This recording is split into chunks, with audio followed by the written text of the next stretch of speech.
welcome back to my channel. You may call me Miss Introvert. If you're new here, welcome. If not, welcome back and thanks for stopping by again.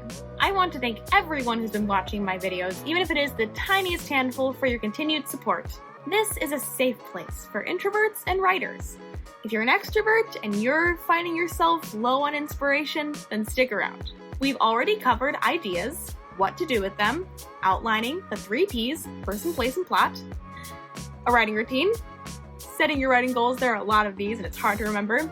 And now we're going to talk about how you can keep writing even when inspiration is nowhere to be found. You might expect the answer to be just right, which is a very vague statement that is hard to turn into productivity, but there's more to just right than meets the eye. Before we begin, if you're new here and you haven't seen the previous writing experiment videos, click the link to catch up so that you're not confused. Like this video if you're a writer, or if you're an introvert, and subscribe to stay up to date with my writing and introvert videos that I upload every Tuesday. Comment down below your last experience having writer's block. It could be right now.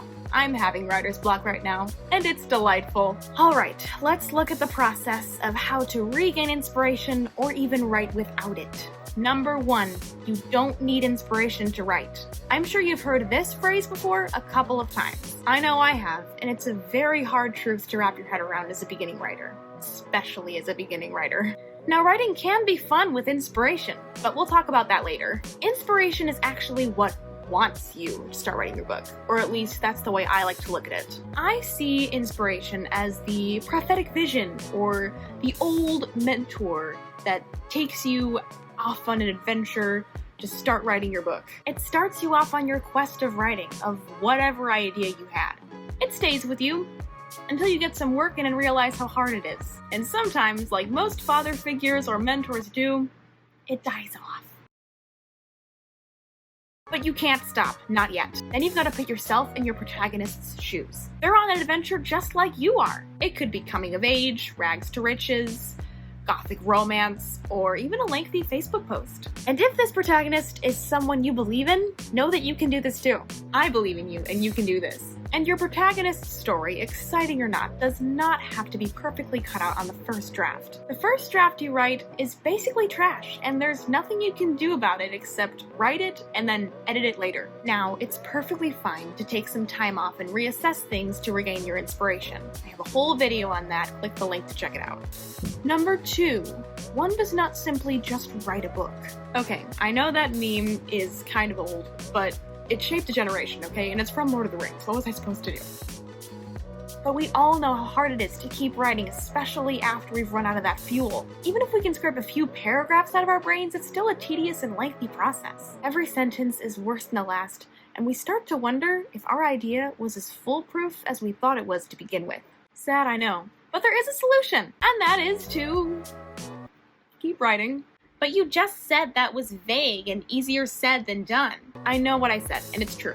I hate hearing that statement just as much as you do, believe me. But even when your inspiration does come back, procrastination and other forces like work, school, and other priorities are going to keep you from writing. I'll have heaps of inspiration sometimes, but I'll do nothing about it and I'll neglect it without getting any writing done at all. Inspiration isn't the miracle that drives you to write. There might be some miraculous instances like you see in those movies where the writer just suddenly has this epiphany of what they're going to write and just puts pen to paper and writes a perfect manuscript. But it's you who writes the story. You found the inspiration, so you get to write about it. And when that inspiration does come back, write about it. Don't neglect it. Save yourself some sleep so your brain isn't awake all night, recalling scenes that haven't even been written yet.